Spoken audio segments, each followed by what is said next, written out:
28, a Bíblia diz: como a cidade com seus muros derrubados, assim é quem não sabe dominar-se. Uau! Os muros de uma cidade, eles representam segurança. Uma cidade sem muros é uma cidade desprotegida. É uma cidade vulnerável. Todas as pessoas lá correm risco. Da mesma forma, a Bíblia diz que o domínio próprio é como um muro para a nossa mente. E quando a gente não tem esse domínio, é como se fosse uma cidade sem muros. Você fica vulnerável aos ataques de Satanás. Mas estendendo um pouco a analogia, da mesma forma que uma mente sem domínio próprio é análogo a uma cidade sem muros, a gente pode estender que uma igreja sem família é uma igreja vulnerável. Porque a família é esse muro para a nossa cidade, que se chama o reino de Deus.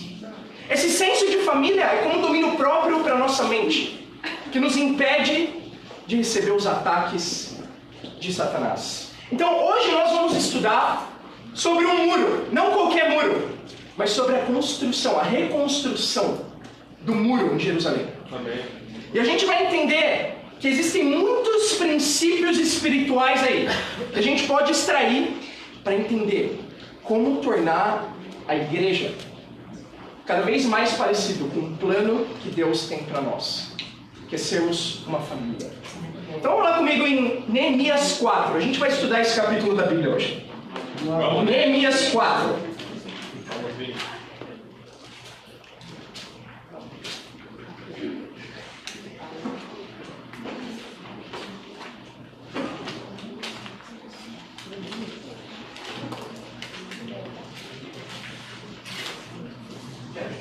Neemias 4, versículo 1. Quando Sanbalat soube que estávamos reconstruindo o muro, ficou furioso. Ridicularizou os judeus e na presença de seus compatriotas e dos poderosos de Samaria disse: o que aqueles frágeis judeus estão fazendo? Será que vão restaurar o seu muro? Irão oferecer sacrifícios? Irão terminar a obra num só dia? Será que vão conseguir ressuscitar pedras de construção daquele monte de entulho e de pedras queimadas? Tobias, o amonita, que estava ao seu lado, completou: pois que construam, basta que uma raposa suba lá, para que esse muro de pedras desabe. A gente vê a situação terrível de Israel aqui. Então, a gente sabe que Israel, ela sofreu 3 exílios seguidos. Então, o primeiro em 606, pelos assírios. Depois 597, 586. Em um desses exílios, o templo de Deus, no último deles, foi derrubado. O templo onde habitava a presença de Deus na arca foi destruído. E antes do templo, o muro que cercava Jerusalém. E lembra, como a gente viu mesmo em Provérbios, uma cidade sem seus muros é algo terrível. E o povo judeu ficou fragilizado. Os inimigos aqui, eles começam a ridicularizar quando alguns judeus voltam do exílio anos depois, entre eles Neemias, para reconstruir o muro. E eles ridicularizam. Vocês vão construir a obra em um dia? Vocês vão ressuscitar as pedras? Vocês vão fazer o que com essas pedras queimadas, com esse monte de entulho? Esses eram os samaritanos, juntos com um amonita, chamado Tobias aqui. E olha só o que a Bíblia diz, que basta que uma raposa suba lá, para que esse muro desabe. Então, se algo aparece na Bíblia, é bem possível, mesmo que seja um inimigo de Deus, é bem possível que isso seja verdade. Talvez colocando uma raposa lá, o muro desabasse. Tão terrível era a situação de Israel naquele tempo. Tão terrível. E muitas vezes, entenda isso, não muitas vezes, sempre, a história de Israel, a história do povo de Deus, continua sendo a nossa história, que também somos o povo de Deus. Então, a história dos israelitas, por muitas vezes, vai ser a nossa história também. Então, a história é de quando eles ficaram um pouco fragilizados, um pouco queimados, quando você via as brechas do muro. Talvez, em algumas situações, vai se assemelhar com o que a gente vive hoje, ainda aqui na região oeste. Mas qual é a solução para nós? Neemias responde, versículo 4. Ouve-nos, ó Deus, pois estamos sendo desprezados. Faze cair sobre eles a zombaria, e sejam eles levados prisioneiros, como despojo para outra terra. Não perdoe os seus pecados, nem apague as suas maldades, pois provocaram a tua ira diante dos consultores. Nesse meio tempo, fomos reconstruindo o muro, até que em toda a sua extensão chegamos à metade da sua altura, pois o povo estava totalmente dedicado ao trabalho. E família Oeste, essa é a chave para nós também essa manhã.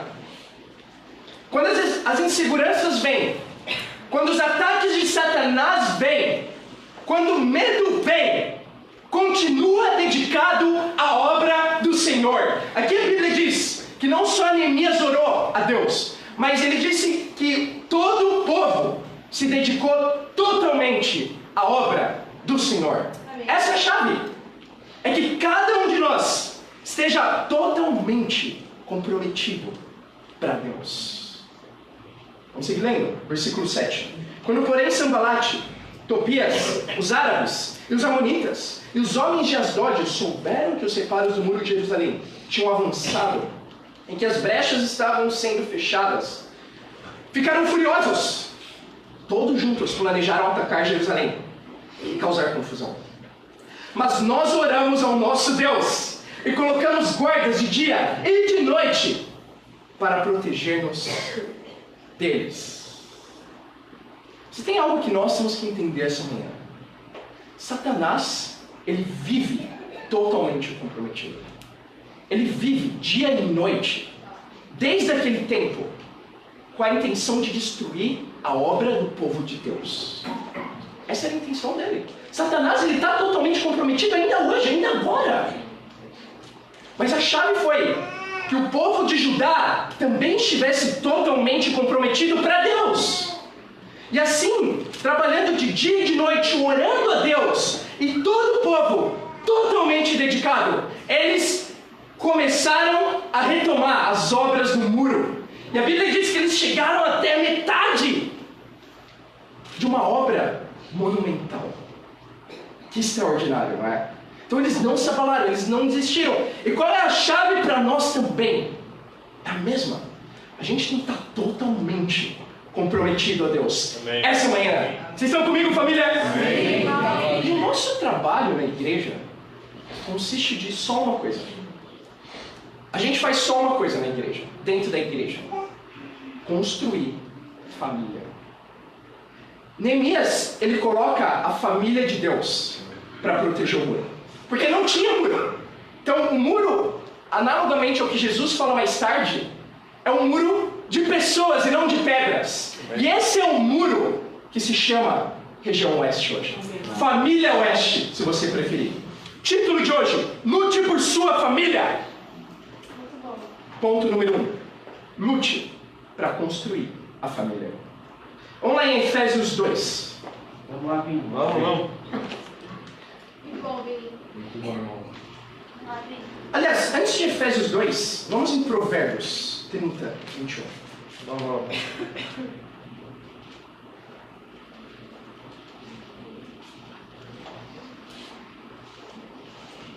Provérbios 30, 21. A Bíblia diz: 3 coisas fazem tremer a terra, e 4 ela não pode suportar: o escravo que se torna rei, o insensato farto de comida, a mulher desprezada que por fim se casa, e a escrava que toma o lugar da sua senhora. A Bíblia diz aqui que 3 coisas fazem a terra tremer. Quando você sente um terremoto, hoje em dia, no Brasil a gente não tem muito, mas quando você sente um terremoto, talvez uma dessas coisas aconteceu. São terríveis. E a primeira delas o escravo que se torna rei. Ou o servo que se torna rei. Outras versões diz. Mas pensa comigo, qual é o problema de um servo que se torna rei? Qual é o problema disso? A princípio parece uma boa história, não é? Não é a história da Cinderela, não é a história dos contos de fadas. Deveria ser uma boa história também. Mas a Bíblia diz que não é uma boa história. É uma história terrível. Tão terrível que faz a terra tremer. Por que é tão terrível um servo, um escravo que se torna rei? Quem deveria se tornar rei? O príncipe, o filho do rei. Então, quando um escravo que não pertence à família se torna rei, isso é algo terrível. A mesma coisa na igreja. É terrível quando uma igreja não é família. É tão terrível que eu acredito que faz a terra tremer. É terrível quando o que Deus planejou para que fosse a família de Deus perde esse conceito. Vamos ser honestos, não é o que a gente vê por aí hoje. Hoje, eu acredito que, pela minha experiência, pela experiência que a gente tem aqui também, talvez a igreja seja um sinônimo mais próximo de um clube. Então eu vou lá nos fins de semana. Eu vou lá para me entreter um pouquinho. Ou a igreja, talvez para muitos, possa se assemelhar mais a como um ponto de encontros, de relacionamentos. Então talvez eu vou na igreja para achar minha namorada. Para achar o meu namorado, quem sabe. Muitas pessoas têm esse olhar, como se a igreja fosse o trabalho. Fosse mais um compromisso, mais uma responsabilidade. E olha, tem que bater o ponto todo domingo. Essa é uma visão terrível da igreja. Não é como Deus planejou que as coisas fossem. Em Efésios 2, 19, a Bíblia nos fala. Vamos lá comigo. Efésios 2, 19.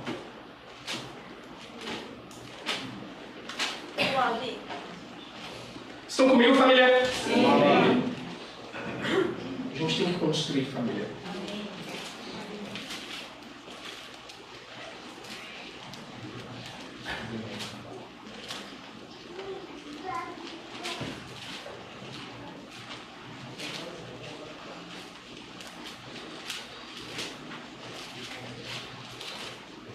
Imagina.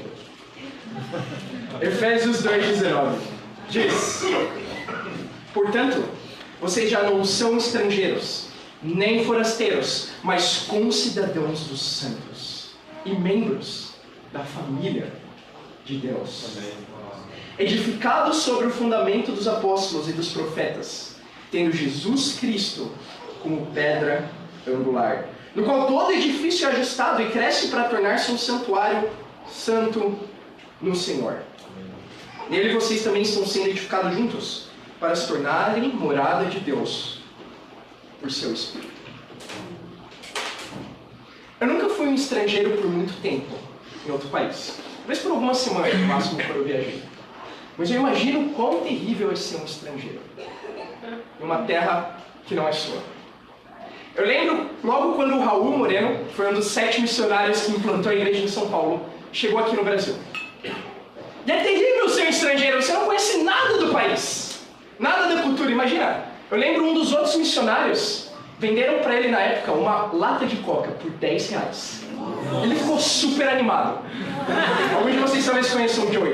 Ele falou, nossa, que barato essa coca, R$10, que ridículo isso, né? Acho que na época talvez devia ser uns 2 ou 3 no máximo. Então é terrível ser um estrangeiro de certo ponto de vista. Eu lembro quando o Raul, certo dia, ele foi orar no cemitério da Consolação. Por quê? Porque lá nos Estados Unidos a cultura é diferente um pouco. Então lá os cemitérios, eles são lugares seguros, são lugares tranquilos, silenciosos. E muitos discípulos têm o costume de orar lá. Então, inclusive o Danilo, quando ele foi lá para o Texas, ser missionário, ele me disse que orava lá nos cemitérios. E o Raul teve essa ideia de ir lá na Consolação orar no cemitério.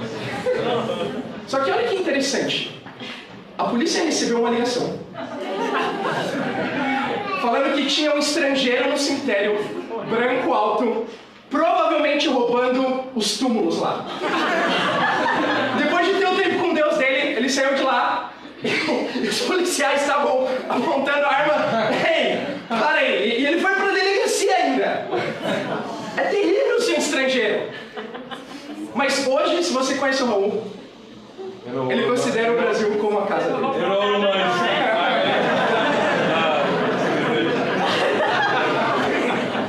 O Raul quase não é mais estrangeiro. Ele é mais um brasileiro.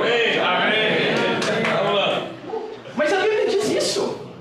É terrível quando você conhece pela primeira vez um lugar, não é? Quando você não conhece ninguém, você entra na sala. E essa foi a minha experiência pessoal com a maioria das igrejas que eu fui. Então você fica lá só observando, você não conhece ninguém, você não conhece o nome das pessoas, muito menos a vida. Mas a Bíblia diz isso: vocês não são estrangeiros, nem forasteiros, mas membros da família de Deus.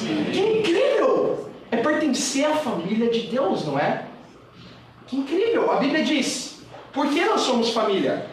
Porque o nosso fundamento são os apóstolos, o Novo Testamento, e os profetas, o Antigo Testamento. Então, o que nos torna família é a palavra de Deus. É ter uma mesma convicção, as mesmas crenças, a mesma vida, o mesmo Espírito, a mesma missão. Jesus como a pedra angular. A igreja foi feita para ser a família de Deus. Amém. Como eu falei, eu nunca tive essa visão de uma igreja antes. Para mim, é como eu citei antes, a igreja era talvez mais um clube, onde ia lá formar amizades, conhecer pessoas. Talvez a igreja é um lugar que eu queria achar uma namorada também, antes. Talvez a igreja era isso, era mais uma obrigação por causa dos meus pais. E fala a verdade, para quantos de nós não foi assim um dia, ou ainda é hoje? Mas se você está visitando a gente hoje, eu quero que você entenda isso. Aqui onde a gente está agora sentado, isso aqui é mais do que uma igreja. Isso é uma família. É a família de Deus. O que você está vendo hoje, aqui no domingo, é a vitrine. E sim, ainda aqui, quando eu conheci, eu lembro o amor dos discípulos. Eu lembro que vieram falar comigo, guardaram um lugar para mim. Me amaram. As pessoas queriam falar comigo, ainda que eu não queria falar com elas. Mas eu pude ver algo que eu nunca vi antes até então. Um lugar que as pessoas se consideram família. E se você está visitando a gente hoje, como eu falei, você está vendo a vitrine agora. Eu quero te convidar para entrar. Eu quero te convidar para vir mais perto. Porque só dentro a gente é capaz de ver o amor da família de Deus. Só conhecendo profundamente os irmãos. Só estudando a Bíblia profundamente, a gente pode conhecer mais de nós mesmos, mas mais de outras pessoas também que querem ajudar a gente. Então estuda a Bíblia. Se você está vindo aqui hoje, estuda a Bíblia, conhece a família, conhece os discípulos. Você vai ver que verdadeiramente essa é a família de Deus. Vamos para Neemias 4:10. Vamos lá, Vini. Estão comigo, família? Sim. Vamos lá, Vini.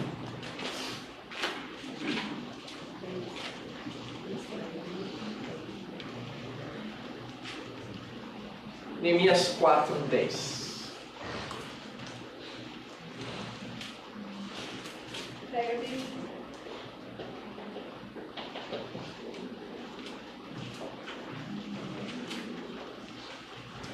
É isso que a gente constrói aqui nós, uma família, por meio da palavra de Deus.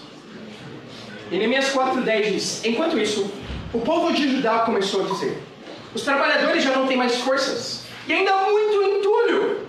Por nós mesmos não conseguiríamos reconstruir o muro. E os nossos inimigos diziam: antes que descubram qualquer coisa ou nos vejam, entraremos bem ali no meio deles. Vamos matá-los e acabar com eles. Os judeus que moravam perto deles 10 vezes os preveniam: para onde quer que vocês se virem, saibam que seremos atacados de todos os lados. Por isso eu posicionei alguns do povo atrás dos pontos mais baixos do muro, nos lugares abertos divididos por famílias, armados de espadas, lanças e arcos. Fiz uma rápida inspeção e imediatamente disse aos nobres, aos oficiais e ao restante do povo: não tenham medo deles. Lembrem-se de que o Senhor é grande e temível. E lutem por seus irmãos, por suas irmãs, por seus filhos, por suas filhas, por suas mulheres e por suas casas. Então daqui a gente tira o nosso título da pregação que eu citei: lute por sua família. A situação era terrível ainda, porque ainda que eles construíram parte do muro, o povo de Deus aqui, os judeus, começaram a ser atacados de todos os lados. Sim. Espiritualmente falando, não literalmente. E aqui Neemias chama cada homem, cada mulher a lutar pelos seus filhos, pelas suas filhas, pelos seus irmãos, por suas casas, por suas mulheres. Lutar pela sua família. Esse é o nosso segundo ponto hoje. Lute para proteger sua família. Então a gente sabe que toda família tem os seus problemas, na verdade. Toda família é assim. Mas não é por isso que a gente deixa de ser família. Então, você sabe como é o casamento. Às vezes tem algumas brigas, não é? Às vezes só. Algumas briguinhas. Eu vi os casados assim, momentaneamente. Ele tá brincando, né? Porque às vezes. Então, casados brigam, é verdade, não é? Não, nunca. Talvez eu estou errado. Mas não é porque, às vezes, eu brigo com a Bia, e claro, quase sempre é o meu pecado, só para deixar claro. Talvez 9 de 10 vezes é o meu pecado. Algumas vezes, não porque ela quer, às vezes ela esquece de lavar a louça, mas fora isso. Se não fosse isso, a Bia seria quase perfeita. Mas é bom porque, assim, é Deus ajudando a ser humilde. Amém. Mas o casamento é incrível, não é? Sim. E o casamento é família. Sim. Não é porque você briga com a sua esposa que você pensa em deixar a sua esposa. Isso é um absurdo, tremendo. Quando você briga com seu filho, você pensa, ok, filho, não dá mais.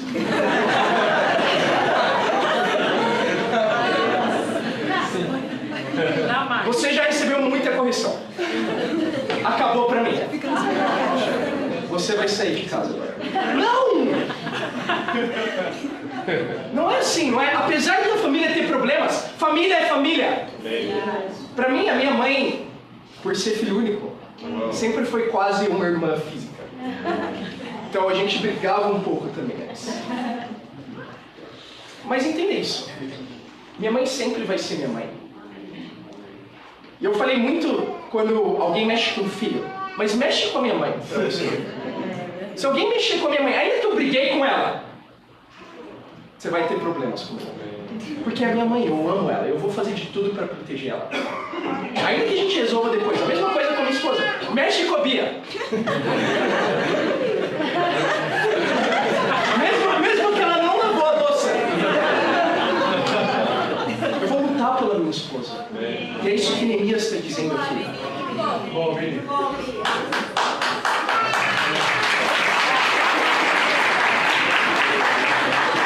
Olha só, os problemas eram muitos aqui. Amém. Primeiro, os judeus. A Bíblia diz que 10 vezes eles repetiam: vocês vão ser atacados por todos os lados. E às vezes o problema da nossa família, a nossa família espiritual aqui é esse: é a falta de fé. Sim. E a falta de fé ataca a gente por todos os lados. Mas acho que não vai dar certo, não vai funcionar, talvez essa ideia não, melhor não.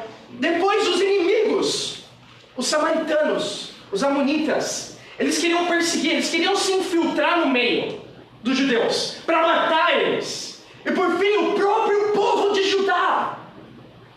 E talvez esse foi o ataque mais terrível.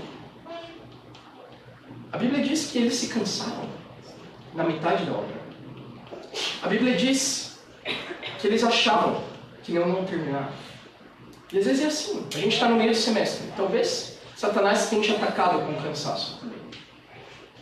Ou com medo, ou com insegurança. Mas entenda isso. Neemias chama todo o povo a lutar pelas suas famílias.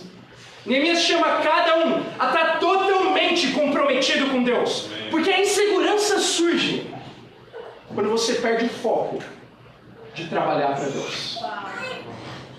É aí que as inseguranças entram. É aí que você se sente inseguro. Quando você não está focado completamente em terminar a obra de Deus. Mas é daí que a segurança surge também.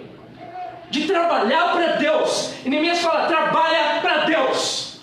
E a gente vai construir o muro. Jeremias 14. Vamos abrir. Vamos lá, Vini.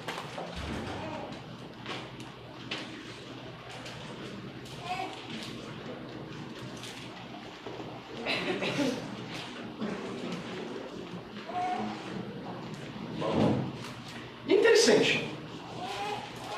Jeremias, ele coloca as pessoas, ele coloca as famílias em lugares estratégicos no muro. Ele coloca exatamente onde o muro era mais baixo.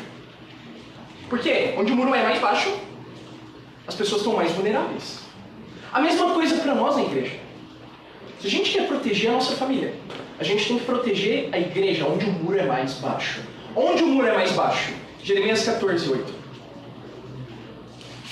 Uma escritura fantástica. Diz: ó esperança de Israel, tu que salvas na hora da adversidade, por que te comportas como um estrangeiro na terra? Ou como um viajante que fica somente uma noite?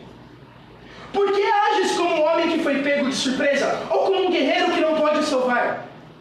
Tu estás em nosso meio, ó Senhor, e nós pertencemos a Ti. Não nos abandona. A igreja é mais fraca.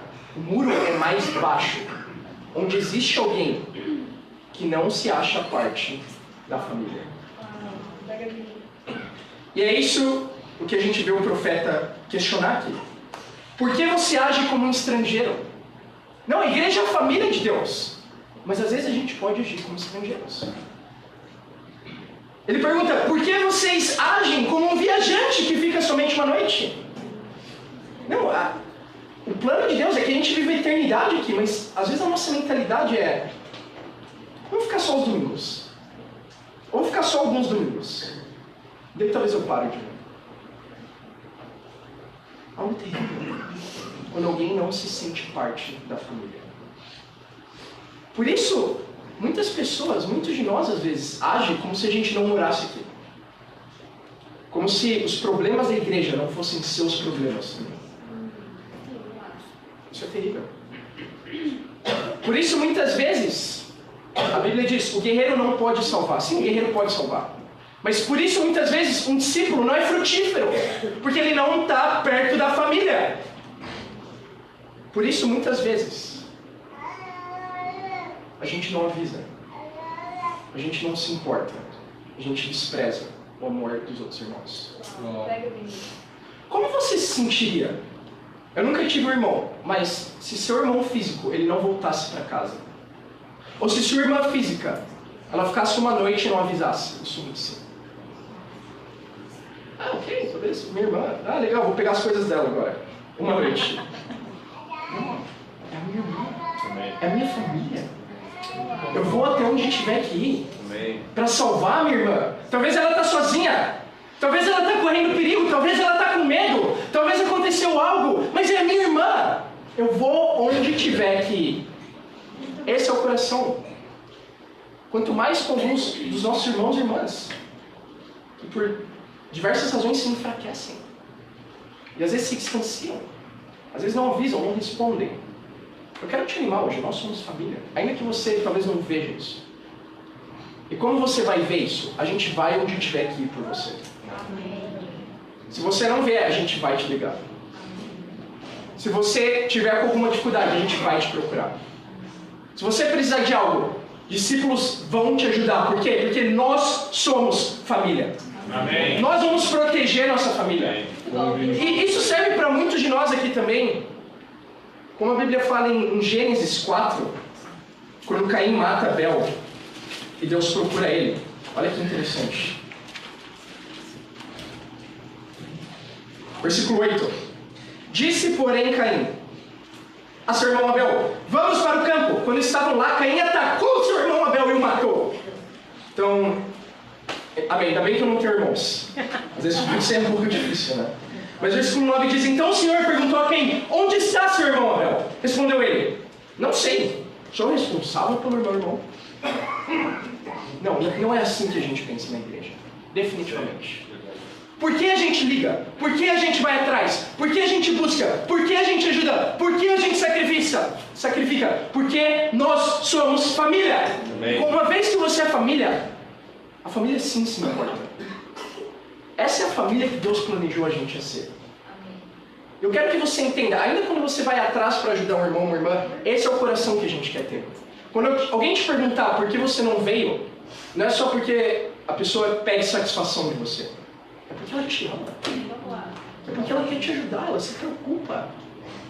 Nós queremos que todos aqui sejamos no muro alto. Que não exista nenhuma brecha, nenhuma parte do muro fique vulnerável. Que cada um de nós se sinta parte da família.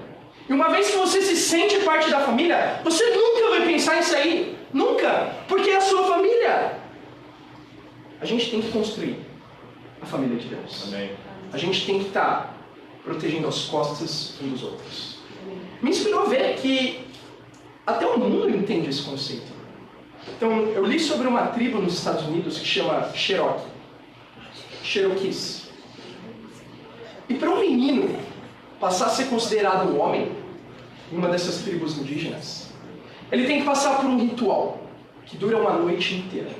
Então, basicamente, o pai pega o menino e leva ele até a selva, onde todos os tipos de perigo existem, onde você pode ouvir os animais selvagens, onde às vezes você pode ouvir o vento, e o vento por si só já é assustador. No meio da escuridão, onde podem haver outros inimigos de outras tribos. E para um menino passar a ser chamado de homem em uma dessas tribos, eles colocam uma venda nele. E ele tem que ficar a noite inteira vendado. E o pai deixa ele lá. Ele não pode tirar a venda. Se ele tirar, ele jamais vai ser considerado um homem lá.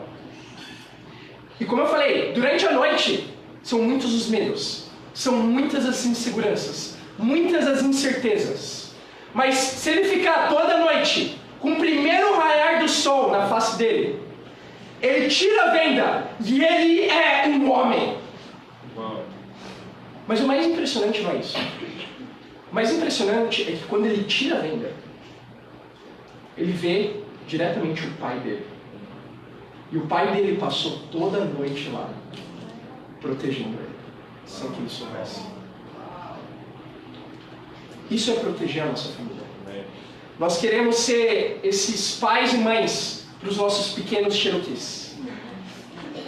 Nós queremos estar atrás, ou mesmo que eles não vejam, mesmo que eles não entendam, a gente quer proteger um ao outro aqui dentro. A gente quer ligar, a gente quer buscar, a gente quer ir atrás. Por quê? Porque onde houver uma parte do muro baixa, onde houver um discípulo em apuros ou em dificuldades, a gente vai fazer um muro.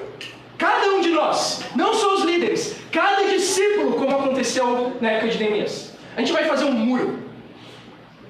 Um muro para proteger uma pessoa, se for preciso. Vamos voltar em Neemias 4. Estão comigo, família? Vamos lá, Vini. Proteja a sua família. Amém. Neemias 4:16. Vamos.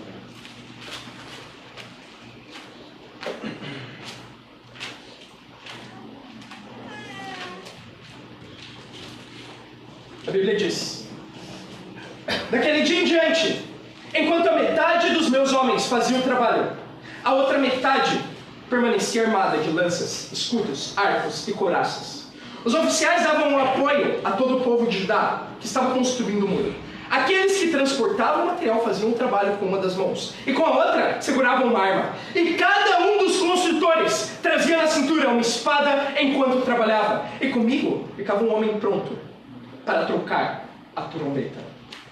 Então eu disse aos nobres, aos oficiais e ao restante do povo: a obra é grande e extensa. Estamos separados, distantes uns dos outros ao longo do muro. Do lugar de onde ouvirem o som da trombeta, juntem-se a nós ali. Nosso Deus lutará por nós. Uau. Olha a situação do povo de Judá aqui. Era basicamente essa. Se eles não se defendessem e só construíssem o muro, eles seriam mortos. Se eles só se defendessem e não construíssem o muro, eles serão mortos também. Então o que Neemias chama o povo a fazer é algo drástico. Enquanto eles seguravam a arma para atacar, para se defender, aliás, com a outra mão, eles atacavam na construção do muro. Então, com uma mão, eles se protegiam, com a outra mão, eles trabalhavam. E é exatamente o que a gente precisa hoje na região oeste. Amém. A gente chega agora no fim do semestre na universidade. E é um tempo caótico. É um tempo terrível. E a Bíblia chama a gente como alunos sermos excelentes para Deus. Sermos os melhores alunos que a gente puder ser, para ser um exemplo para o mundo. Ao mesmo tempo, qual é a outra verdade? A Bíblia também chama a gente, independente das circunstâncias, a sermos excelentes discípulos. A sermos excelentes no nosso evangelismo. Talvez nem todos nós aqui temos sido excelentes nessa área. No nosso evangelismo, estudando a Bíblia, ajudando pessoas, dando frutos, ainda agora, nessa época. Qual é a solução? A mesma de Neemias. Com uma das suas mãos, segura seu caderno. Segura seu lápis.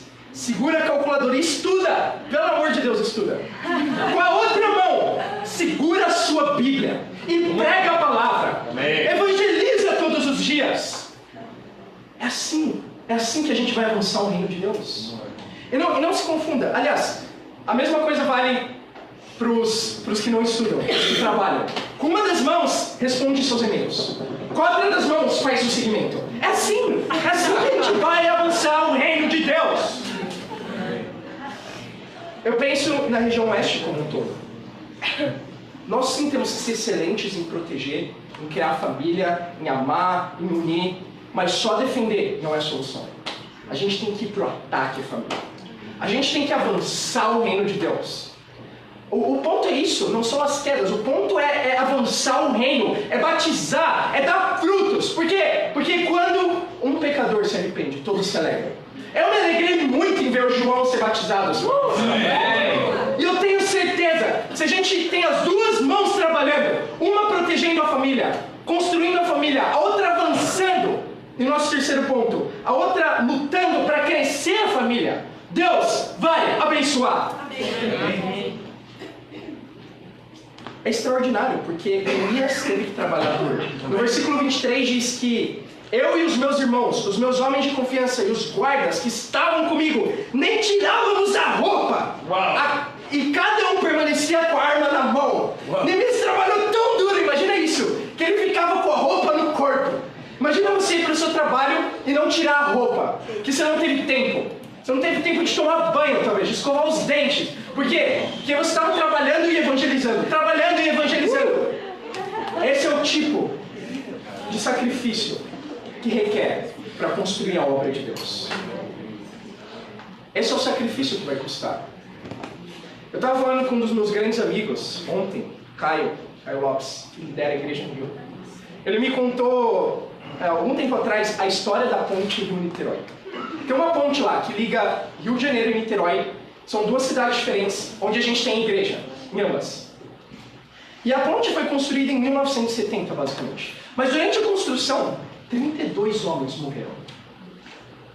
Morreram durante a construção da ponte. E essa ponte é enorme. Talvez é a maior ponte do mundo que liga duas cidades. Olha só. Esses 32 homens sacrificaram a vida deles para se tornar a base de uma construção monumental. É isso que Deus nos chama a fazer hoje. A sacrificar as nossas vidas. Sim, é sacrificante. Sim, requer muito trabalho duro. Proteger a família e avançar o reino de Deus. Mas se você faz isso, se você está disposto a pagar o preço, você vai ser a base de uma obra monumental para o nosso Deus. Eu vejo muitos irmãos fazendo isso agora, que a gente precisa imitar. Eu vejo Douglas. Amém. Esse irmão é quase isso que eu falei. Ele quase não tem tempo de trocar de roupa. Ele não só trabalha 8 horas por dia. Ele estuda. É o último ano de engenharia dele. Engenharia civil, horrível. Não só isso. Ele está fazendo TCC. Não só isso. Ele está fazendo a ICCM, que é a Faculdade de Ministros da Igreja. Não só isso, o Douglas, ele lidera o bate-papo da São Judas. Não só isso, o Douglas, cada dia, cada tempo livre, ele evangeliza ou estuda a Bíblia com alguém. Não só isso, ele sonha ir no time missionário de Campinas. Vamos lá, Dog. O Douglas tem sido a base de uma obra extraordinária que Deus tem feito na Oeste. Não só o Douglas, eu olho para a Tânia. Essa menina é fantástica. Ela tem, olha só, ela faz doutorado em astrofísica. Astrofísica. Pra mim é tipo chinês isso. Uma vez eu vi a lousa dela. Não tinham números lá. Eu não sei como eles fazem isso. Só de fazer um doutorado já é muita coisa, não é? Mas olha, a Tânia é excelente também no ICCM. Ela está fazendo a faculdade. A Tânia, ela ajuda muito as meninas aqui na igreja. Ela é uma mãe na fé para muitas mulheres aqui. A Tânia, ela tem estudado a Bíblia com um monte de pessoas também. Vamos, Tânia. A Tânia serve muito a Deus. Ela com certeza tem as duas mãos ocupadas. Não só a Tânia, mas eu olho para algumas mulheres também aqui. Inês, Dalva, elas são mães, elas são avós. Eu soube que a Inês até recentemente tinha 2 empregos. Ela cuida, ajuda, as duas ajudam muitas mulheres da igreja. Elas servem o que for preciso. Elas vêm de Cotia até o Butantã para estudar a Bíblia com pessoas, para ir no bate-papo. Cada uma dessas pessoas tem sido a base dessa região. E o plano de Deus é que você também seja. Mas o que vai custar? Sacrifício! Você está disposto a sacrificar sua vida para se tornar um pilar dessa obra? Amém. É disso que a gente precisa agora. Sim. Pessoas que trabalham duro e sacrificam. E o incrível de Deus é isso. Aqui no final, me inspira muito esse final também. A Bíblia diz que os homens estavam separados, porque a obra era muito grande. Eles estavam separados pelo muro, mas unidos pela obra. Amém. Quando um discípulo se separa, não é para cair da fé. Quando um discípulo se divide, não é por rebeldia. A gente se separa e se divide para avançar a obra de Deus, para enviar missões em Lima, para enviar missão em Bogotá, no Rio, em Campinas. A gente se separa na semana para os bate-papos, para avançar na São Judas, avançar na USP, avançar no Butantã, na Vila Olímpia. É para isso que um discípulo se divide. Nós podemos estar separados sim ao longo da semana, mas nós estamos unidos pela obra. Nós estamos unidos pelo mesmo Espírito, pela mesma palavra, pela mesma missão. E Neemias falou, quando você ouvir a trombeta, saiba disso, que Deus vai lutar por nós. Irmãos, a trombeta já foi tocada. E eu tenho certeza de algo, que Deus tem lutado pela família Oeste. E eu quero chamar você a lutar também. Para Deus seja glória.